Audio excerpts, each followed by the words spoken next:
Coming up towards 9 minutes after 7 o'clock in Trinidad and Tobago. Very good to have you with us in our Wednesday morning edition for the opportunity to continue our discussions on many different issues. In the first hour, we devoted much of it to Trinidad and Tobago as a nation, independence, where we are, Ferdy Ferreira, the supreme optimist, as he often refers to himself, celebrating what we have been able to achieve. Well, let's shift our focus to something entirely different, which I've commented on a couple of times already during the course of this week. And despite threats from the Copyright Organization of Trinidad and Tobago to derail it, and even that statement will be challenged, I'm sure, in a short while, the House of Marley concert will go on as planned tomorrow evening at the Hazley Crawford Stadium. That in itself for many is either a cause for celebration or a cause for deep regret, which we'll probably get into as well. Acting CEO of COT, Josh Rudder, is with us, and he is, should I say, a rose between two thorns, or should I say the victim between two vultures? Attorneys at law Martin George and Dave McKenzie, they are here to discuss the obstacle which arose yesterday and almost resulted in the concert being cancelled. A very good morning, gentlemen, and I can only make these comments because there's no animosity, and we all get along very well, and therefore it's understood in the context, which is a very good morning to you. And I understand you have a bit of licks to give me about the coffee, so dish it out one time. Well, the thing is, good morning Trinidad and Tobago, good morning Fazir. I had to make my own coffee this morning, but I have my coffee, so he will not be able to tell me that I have to beg for coffee. And you're going to have a lot of licks for that too, for begging for coffee for the last time. By the way, we did make an attempt to get at least one representative from TriStar Promotions, who are putting on this event tomorrow evening to be on the program, but they were unavailable. So we are working with what we have. Josh Rudder, was there a threat by COT to derail this concert, to cause it to be cancelled? Well, to put it in context, COT represents the songwriters and composers in Trinidad and Tobago as well as throughout the world. We have reciprocal agreements, signed agreements with all parties with regards to representing them and the repertoire that is played at particular events. Not just events, but music throughout Trinidad and Tobago and how it's used. We faced a challenge where with this event taking place, in securing a license fee, because from COT's end, we got a mandate from ASCAP in writing, which is ASCAP is the body in the US that represents 3 of the Marleys, as well as we represent the local songwriters and composers that will be performing at this event. Right. And because of miscommunications, the license fee was not secured. And as a result, with time drawing near to the event, COT's purpose is not to shut down events. That's not what we're here for. We are here to support the songwriters and composers and what have you. But we were coming close to the event, 2 days away, we needed to secure this license fee. Yes. And because of some miscommunications, that wasn't happening. So we had to take some sort of action to ensure that we represent the rights of the composers and authors, both locally and foreign. And has that been settled? Has that been resolved now the concert is on? It has been resolved. It was resolved yesterday. And I'm going to draw you into it, because this is the broader issue, and you all are smiling already because you know what I'm coming with, because we talked about it beforehand. Copyright Organization of Trinidad and Tobago, which first and foremost should be representing the interests of artists in Trinidad and Tobago. Should we be having this on the eve of our independence? Well, just to broaden it, COT represents. Our mandate is to represent the local songwriters and composers of Trinidad and Tobago. Yes. And foreign, which is throughout the world. We have agreements. And I accept that, Mr. Rudder, but the point is, you are the Copyright Organization of Trinidad and Tobago, not Trinidad and Tobago and the world. That's right? And also, understood. I'm trying to draw the proximity of this event with the 50th anniversary of independence. Some will say, no, you need to have a broader, you can't be so narrow-minded. And I've drawn the parallel. Right. Would we have had, on the eve of the 50th anniversary of independence for Jamaica, on the eve of August the 6th, a concert at the National Stadium in Kingston with Destra Garcia, Marshall Montano, Stalin, Shadow, Sparrow and not a Jamaican in sight? Would that have been possible? Okay. Well, the thing is, Fizzy, one thing you could look at is that in Trinidad and Tobago, we're known for being very accommodating and tolerant. Maybe too much so. But the point is, I think we always are able to take a broader view of it rather than to take a parochial, narrow-minded view in terms of, between neighboring CARICOM islands. We accept everybody, basically. Yes. We accept their culture, we accept their food, their lifestyle. So the point is, we hardly ever would look at it from the very, fiercely patriotic, narrow-minded, iconoclastic stance. You say narrow-minded. Some will say that it's not about being narrow-minded, but it's about giving due recognition at this time to our value as a nation. Because some will argue that, yes, I take your point that we're open-minded, we're broad-minded, and so on. Some will say, and that is part of the problem, that we are not patriotic enough, because you've argued this point as well, of course, that we are not patriots. And that's a different issue as opposed to still being broad-minded enough to allow a concert like this to take place, even though it is coinciding with our anniversary, and as you quite rightly pointed out, even in the advertisements, they're making the comparisons and making the analogies. Red, white, and black, and the 50th anniversary and so on. Yeah. But the point is, I think that's a different issue from our patriotism or lack thereof. I saw that they're actually now doing some things to try and encourage patriotism, I think to teach patriotism, although I'm not sure that's something you could teach people, but, good luck with that. We also now have a Ministry of Diversity. Again, good luck with that. Which is what? Which is what? Hence my comment. Good luck with that, So the point is, we as a nation, I guess because of the fact that we are such a diverse mix, we have a broader tolerance level, and whether it's for good or bad, the point is we allow and we accept stuff like this. And there's also, I think, a concert with Marshall Montano occurring, in Woodford Square. Everything is Marshall Montano. We heard Wendell Manwaring commenting on that yesterday. Yesterday, yes. Wendell had his thoughts on that. Very strong views he had, Before you continue, Mr. George, let me bring in Mr. Mackenzie in it, on this whole perspective. Are you willing to offer a comment on this, or from your perspective, the entire legality of the actual event, that this has been resolved? Could there be any further sticking points along the way heading up to the start of the thing tomorrow evening, or is everything okay now? Well, basically, first I want to say good morning to Trinidad and Tobago. What I'm extremely happy about is that all parties came to the table. And all stakeholders, we raised all the issues that would have affected any, I guess it was touted as cuts trying to derail. Yes. All right? I think that was a very strong word. Yeah. I think the Copyright Organization of Trinidad and Tobago was just trying to do what they were mandated to do, and that is to protect the intellectual property of the artists. I think all of us are supposed to be at least over 55 years of age. And we would...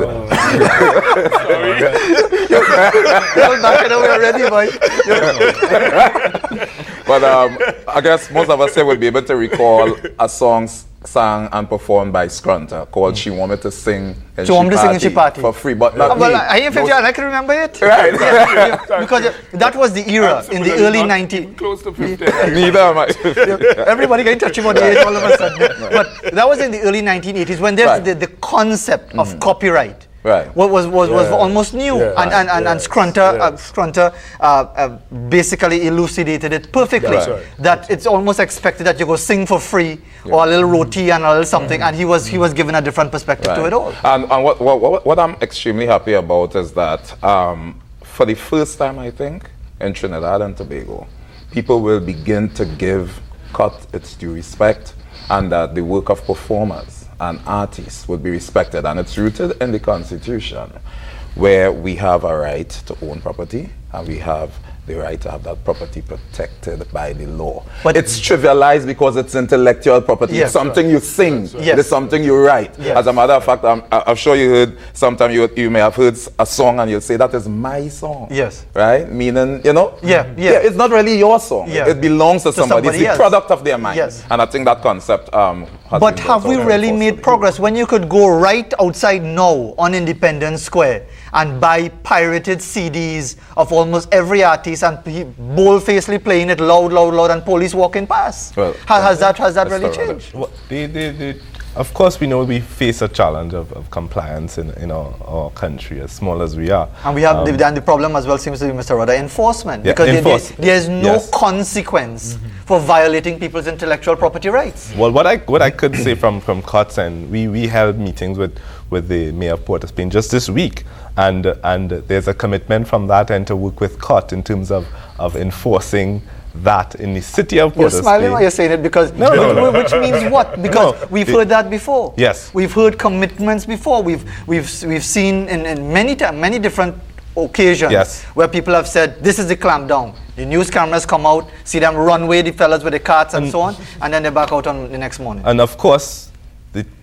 not the challenge, but the reality is we have some people, the main suppliers are not the persons on the ground. Yeah. You know, we even have some artists have said, and Crazy is one of them, said that he gives his stuff freely to the pirates, and if it wasn't for the pirates with the payola that goes on in the radio stations, he wouldn't get airplay. So he needs the pirates. So does that create a dilemma for COT when you have artists who should be rallying behind COT's position actually violating COT's position? It creates a challenge, and not just our mandate, but our drive over the next few months as well is to educate. And this initiative, in terms of what has happened, is really in efforts to achieve that, because we know that it takes key stakeholders to ensure that we come together and we not just talk. So that's why we've been engaging the EMA as well as the Chief Magistrate's Office.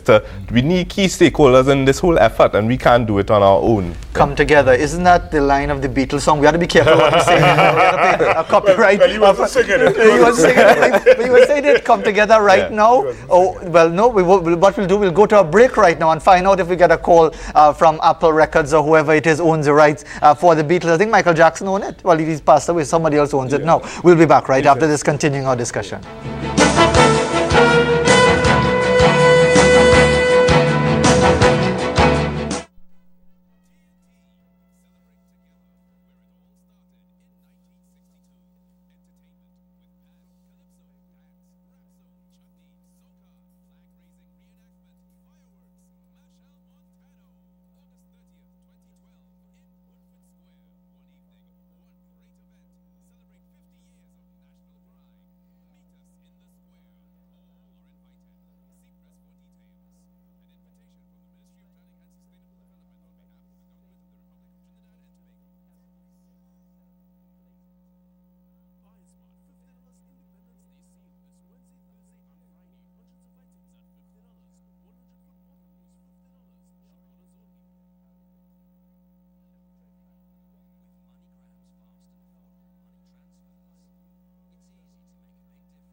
7:24 in Trinidad and Tobago. Continuing our discussions with attorneys Dave McKenzie and Martin George, who I'll respectfully mention first because of their legal status and my fear of ending up in court in front of them as the prosecuting attorneys. And in between, someone who might be aspiring to legal avenues of one of these good days, Josh Rudder, acting CEO of the Copyright Organization of Trinidad and Tobago. And it's all in the context of this concert that is on tomorrow evening at the Hazley Crawford Stadium. All of the issues concerning rights and entitlements having been settled yesterday.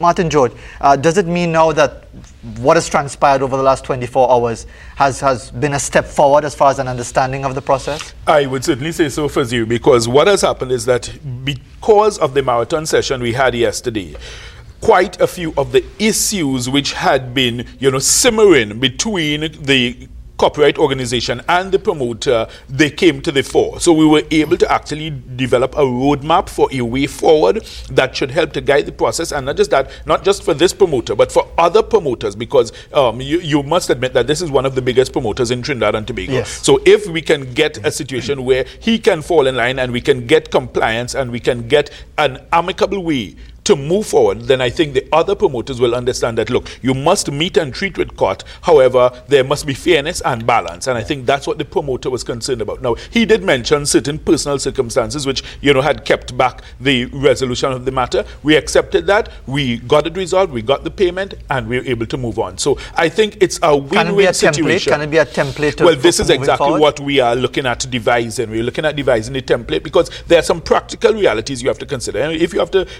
consider things such as estimating the number of people who attended an event, apart from having manual counting mechanisms there all the time, sometimes you go with a guesstimate, you go with the size of the venue, the size of the crowd in this section, that kind of thing, which is not always a precise and scientific method. So we both recognize that there are some shortfalls on both sides, and we said, well, look, we will try to put in place some mechanisms to try and move forward with a more accurate and scientific gauge to measure these things. And Mr. Rudder, when we talk about a roadmap moving forward for events like this, some would seem to suggest that COT isn't even part of their roadmap. There are other organizations which claim to represent the interests of artists and the whole question of who actually is the one representing in the right instance. Yes, and to clarify that is a challenge that we've been facing in recent times, because bodies are saying that they registered with Ministry of Legal Affairs and they can collect copyright, and promoters or venue owners feel they have an option now. But the bottom line is who the music is what you play, and at the end of the day, who represents that. COT has signed contracts with 2,800 local members, songwriters and composers, assigning rights to us to represent them wherever their music is played. Yes. As well as we have signed reciprocal agreements with over 50 countries plus other smaller countries under PRS, which is in the UK, to represent the repertoire throughout the world. So really and truly, we have the entire repertoire. Is there a gray area at all? Because is it a question of the who writes the music, who performs the music, different are there gray areas there, or should it really be cut and dry? The understanding by the general public and even venue owners, it would appear to be a gray area, but there's no gray area in terms of intellectual property. There's the performer of a song. If they perform a song by Bob Marley, the rights of Bob Marley is who we represent, because we represent the share. If the song is shared between Bob Marley and Damian Marley, for example, if somebody sings that song, we pay not the performer. The royalties are sent to the songwriter and composer of this song. Yeah. So there's more so a gray area in terms of understanding of the right that. So do artists themselves in Trinidad and Tobago fully understand from what you're saying? Because there might be someone saying right now, don't bother with Josh Rudder, that my organization is fully legitimate and we are recognized by the government of Trinidad and Tobago, and we have every right to represent our clients. It's a battle for turf. Is that what it's coming down to? Well, that is what they say, but it is not the case, because the proof is in in what you have. I can let's, for example, I can set up a foreign use car sales organization tomorrow and say I can sell cars, and somebody comes to me, but do I have the proof that I can sell cars? Do I have the transactions or the contracts in place, the documentation? And that is really the proof. And this is why we are even employing venue owners. If they want proof, they can ask for that. We can provide that sort of information. We have audited accounts as well. If I could just add there, COT has the reciprocal agreements with Canada, India, Jamaica, the USA, England. So in other words, all the major performing rights bodies which hold the copyright contracts, COT has those agreements in place, and they are, the exclusive agreements. So in other words, it's not to say that these bodies will then seek to now engage other local copyright organizations and say, well, look, in addition to COT, so I'm going to have an agreement. So it's COT, end of story. That's right. So the point is, you're talking about people trying to reinvent the wheel when we were already in a rocket ship. Good analogy. And Mr. Mackenzie, I know you, before we close, I know you wanted to make the point in relation to the owners of venues. Right, and I'll do that by referring to Section 41A of the Copyright Act 1997 as amended. It says, where copyright or neighboring rights are infringed, A, by the public performance of a copyright work or sound recording, or any person who caused the work to be so performed is guilty of an offense, if he knew or had reason to believe that copyright work would be infringed. And it's actually a criminal offense because there's a fine and there's imprisonment for 10 years. It means, therefore, that the owner of a venue, he is duty bound to ask this promoter, where is your COT license? And if he knew or had reason to believe that the right would be infringed, the copyright would be infringed, well, then he would be liable. So that is something that venue owners or those who have the charge of these performing venues should take note of. And note the index finger as well. Venue owners, they coming down on you as well. No, it's important that we understand these things very clearly, and this, as some will say, it's an opportunity with all of the misunderstandings that we can better understand this entire situation. Gentlemen, thanks very much for coming. You had to organize your own cup of coffee and so on. Well, good. We had to buy Martin George, Dave Mackenzie, and George Roda. Thanks very much once again. So, some may not like it, but it's on tomorrow. Some may not like it. Happy Independence as well, 50th anniversary. But they're flying the flag of Jamaica or Trinidad and Tobago tomorrow evening. We'll have to wait and see. We'll be back right after this.